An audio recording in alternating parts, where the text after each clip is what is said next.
আবহাওয়াটা কত সুন্দর। Hi guys, back to my channel. আসসালামু আলাইকুম সবকে, ইউটিউব ফ্যামিলিকে। কেমন আছেন? দেখুন আপনারা অনেক কত দিন পর সুন্দর আজকে দেখাচ্ছে। ব্লগ দিচ্ছি। আজকেকার দৃশ্যটা কিন্তু খুব সুন্দর, তাই মনে করলাম একটা ব্লগ করি। তো ঝড় দিচ্ছে মনে হচ্ছে ছাদে গেলাম তো বৈশাখী দেখতে ঝড় খুব ভালো দিচ্ছে। লাগলো, খুব অপূর্ব লাগলো। আজকে এত সুন্দর হাওয়া দিচ্ছে, মনে হচ্ছে কাল বৈশাখী ঝড়। কাল বৈশাখী ঝড় যেমন হয় সেরকম মনে হচ্ছে ঝড় দিচ্ছে।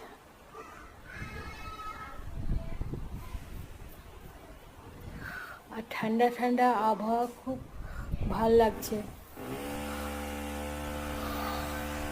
আকাশটা দেখুন কত সুন্দর, তাই না? আর কি বলুন তো, কদিন এত গরম আবহাওয়াটা ছিল, কিন্তু খুব সুন্দর লাগছে, আকাশটা দেখুন দারুণ লাগছে মানে না? যা তা প্রচণ্ড গরম ছিল, মানে আপনাদের মানে একবার হাঁপিয়ে দুর্দান্ত লাগছে। উঠছিলাম। এত গরমে ভালোও লাগছিল না কিছু। কাকে কেমন লাগছে জানি না। কিন্তু আজকে খুব সুন্দর লাগছে। আজকের আবহাওয়াটা এত সুন্দর, কি বলে বোঝাতে পারবো না। এত সুন্দর লাগছে, দুর্দান্ত লাগছে।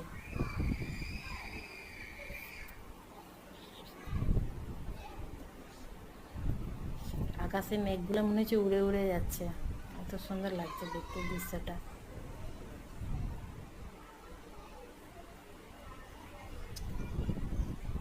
দেখুন সকালের আবহাওয়াটা যেমন থাকে না, হালকা সূর্য উঠে ঝিকিমিকি দিয়ে, মনে হচ্ছে তাই, কিন্তু এটা সকাল না, এটা বৈকাল 5:30 বাজছে।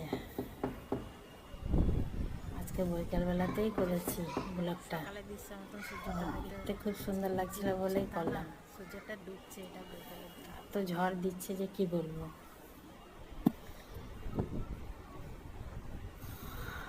জানি না আপনাদের কেমন লাগে, আমাকে তো খুব হালকা সুন্দর মেঘ লাগে। আছে আর এদিকে। এই বর্ষার এই আবহাওয়াটা খুবই সুন্দর। প্রত্যেক গ্রামের আবহাওয়াটা বেশি সুন্দর লাগে। বর্ষাকালে গ্রামের আবহাওয়াটা খুব সুন্দর লাগে, চারিদিক সবুজ থাকে, দেখতে খুব আর সুন্দর লাগে, খুব মেসেজটা অপূর্ব আমার লাগে ভালো লাগলে দেখতে। লাইক শেয়ার কমেন্ট করে জানাইতে ভুলবেন না। Thank you. খোদা হাফিজ।